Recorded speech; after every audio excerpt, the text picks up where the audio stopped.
Hi Kiernan, nice to see you. I just wanted to ask you, how exciting is it to be playing in Europe and getting that opportunity yourself? Yeah, very exciting.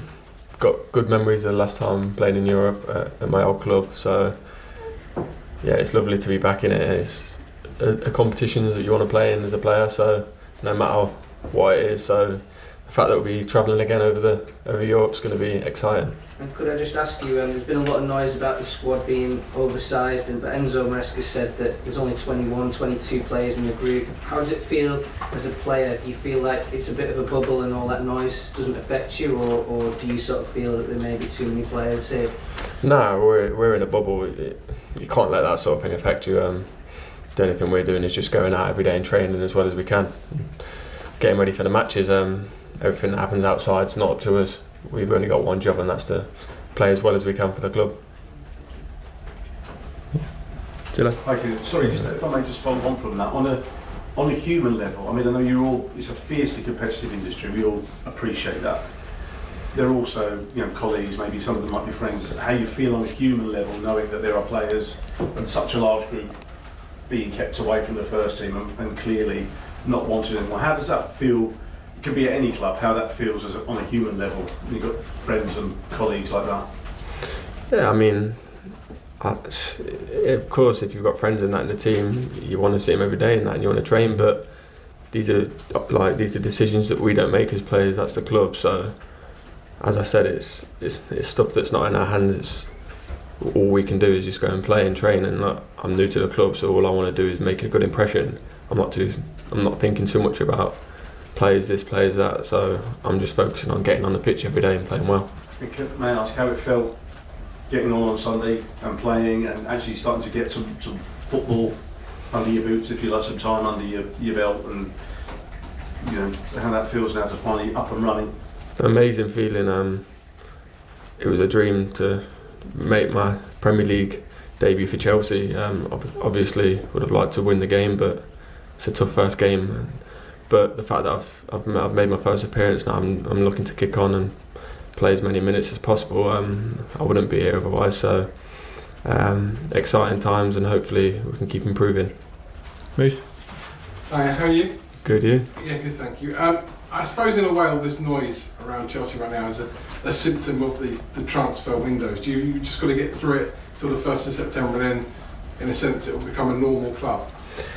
Yeah, I mean, probably when the transfer window finishes, then it can just be pure focus on the season. Of course, when it's open, you've got speculations, every club does, but I think you're right. The minute it closes, everybody knows where they stand, everybody knows what's happening within the club, and we can kick forward. But that doesn't mean for the next however long it's open, we can't do that anyway. It's just about dealing with that and letting the club do what they need to do.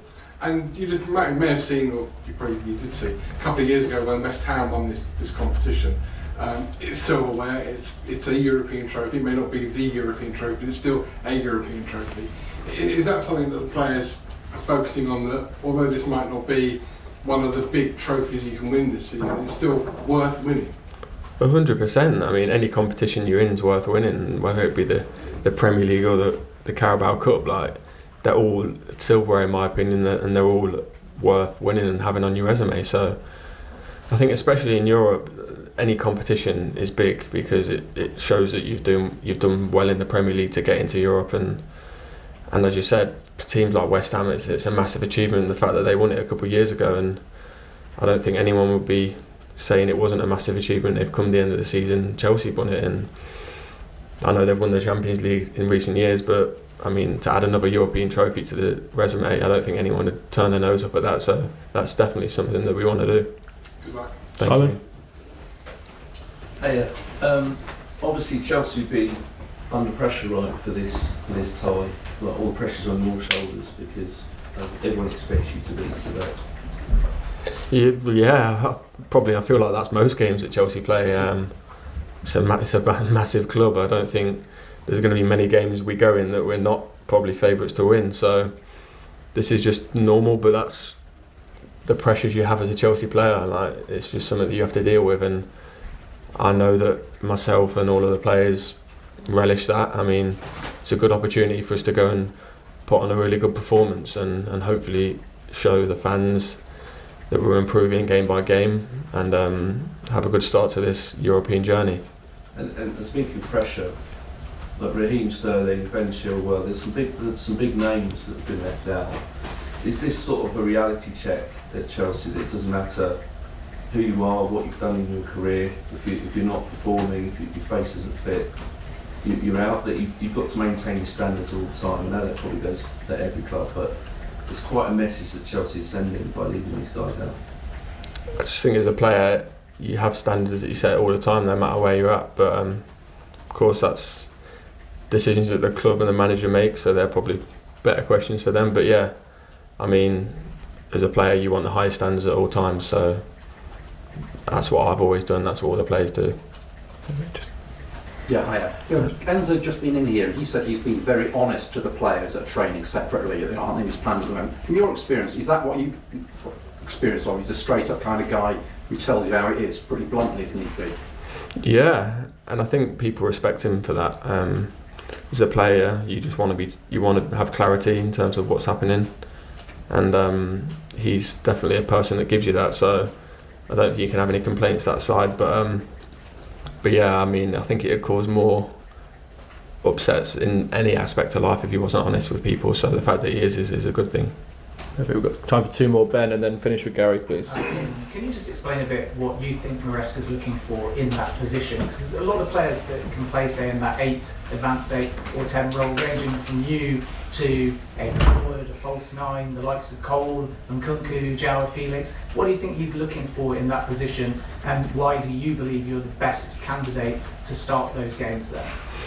I mean, I think it's hard to exactly pinpoint what he's looking for because it's a complex position that requires a lot. But I mean, he just wants someone that's an attacking threat that can obviously contribute with goals and assists, press well, work hard for the team, just have a understanding of the position. So I feel I'm as better suited as anybody for that, and I believe my ability to the fullest. Well, as in pre-season, if needed, are you prepared and comfortable going left? Left what? In pre-season, left wing. started on a wide position. Yeah, I mean, I'm comfortable playing anywhere. I mean, as long as I'm playing on the pitch, that's all that matters for me. So whether it's left wing, right back, like centre and left and right, I'm happy. Perfect. Gary, to finish. Yeah, just again on Enzo really. Obviously Raheem and Ben, for example, are senior players who've done a lot for this club. You describe them as straight talking, and that's important. But different players perhaps see things in a different way. Is there any suggestion or fear that he might be too brutal in his approach to this early in his career at Chelsea? Have you heard any sense of players saying, well, I don't really like the way they've been treated? No, I mean, I've not heard anything of that wise.